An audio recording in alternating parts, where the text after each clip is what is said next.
గం గణాధిపతయే నమః. హాయ్ అండి, అందరికీ నమస్కారం. మనం ఈరోజు ఈ వీడియోలో బుధుడు ప్రత్యక్ష సంచారంతో ఈ రాశుల వారికి లక్కీ టైం స్టార్ట్ అయింది. డబ్బు, గౌరవము పెరుగుతాయి, సంతోషం పెరుగుతుంది. ఇందులో మీ రాశి ఉందేమో చూసుకోండి. ఈ వీడియో కనుక మీకు నచ్చినట్లయితే లైక్ చేయండి, షేర్ చేయండి, సబ్స్క్రైబ్ చేసుకోండి. ఈ వీడియో లాస్ట్ వరకు స్కిప్ చేయకుండా చూడండి. Please subscribe me, support me, like me, share me. Thank you for watching. బుధుడి తిరోగమన సంచారం ఈ వారంలోనే ముగియనుంది. మీనరాశిలో ప్రత్యక్ష దిశలోకి బుధుడు మారనున్నాడు. దీనివల్ల 4 రాశుల వారికి బాగా కలిసి వస్తుంది. బుధుడు ప్రస్తుతము మీనరాశిలో తిరోగమన దిశలో సంచరిస్తున్నాడు. పంచాంగం ప్రకారము మరో 2 రోజుల్లో అంటే ఏప్రిల్ 7వ తేదీ తెల్లవారుజామున 4:30 ప్రత్యక్ష సంచారంలోకి మారతాడు. అప్పటి నుంచి బుధుడు ప్రత్యక్షంగా సంచరించడం మొదలు పెడతాడు. మే 7వ తేదీ వరకు మీనరాశిలో ప్రత్యక్షంగానే బుధుడు సంచరిస్తాడు. అప్పటి వరకు 4 రాశుల వారికి ఎక్కువగా కలిసి వస్తుంది.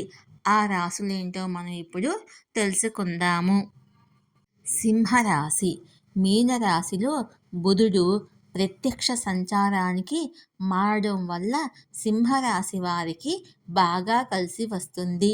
సమాజంలో వీరికి గౌరవం పెరుగుతుంది. వ్యాపారులకు ధనపరమైన ప్రయోజనాలు అధికంగా అవుతాయి. ఉద్యోగులకు కార్యాలయాల్లో ప్రశంసలు దక్కుతాయి. పెండింగ్ పనులు కొన్ని పూర్తి అవుతాయి. కుటుంబంలో శాంతి నెలకొంటుంది. వృషభ రాశి. ఈ కాలంలో వృషభ రాశి వారికి అన్ని విధాల అదృష్టం సహకరిస్తుంది. గతం కంటే పరిస్థితి మెరుగ్గా ఉంటుంది. ఉద్యోగులు, వ్యాపారుల ఆదాయము పెరుగుతుంది. ఆర్థిక అంశాల్లో లక్కు బాగా ఉంటుంది. పెట్టుబడులు మంచి రాబడిని ఇవ్వవచ్చు. జీవిత భాగస్వామి సహకారం ఎక్కువగా లభిస్తుంది. ఆధ్యాత్మిక విషయాలపై ఎక్కువ దృష్టి సారిస్తారు. ప్రయాణాలు చేయాల్సి రావచ్చు. మానసికంగా ఉల్లాసంగా ఉంటుంది. తులారాశి. బుధుడి ప్రత్యక్ష సంచారము తులారాశి వారికి బాగా లాభదాయకంగా ఉంటుంది. డబ్బుకు సంబంధించిన విషయాల్లో లక్కు కలిసి వస్తుంది. విదేశాలకు వెళ్ళాలని అనుకునే వారికి పరిస్థితులు సహకరిస్తాయి. జీవిత భాగస్వామితో బంధం మరింత బలపడుతుంది. కుటుంబ సభ్యుల సపోర్టు కూడా పెరుగుతుంది. సమాజంలో ఎక్కువగా గౌరవం లభిస్తుంది. మిథున రాశి. మీనరాశిలో బుధుడి ప్రత్యక్ష సంచారము మిథున రాశి వారికి మేలు చేస్తుంది.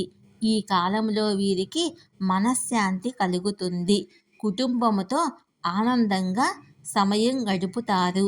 స్నేహితులతో విహారయాత్రకు వెళ్ళే అవకాశం ఉంటుంది. వ్యాపారులకు లాభాలు అధికం అవుతాయి. సంతోషంగా ఉంటారు.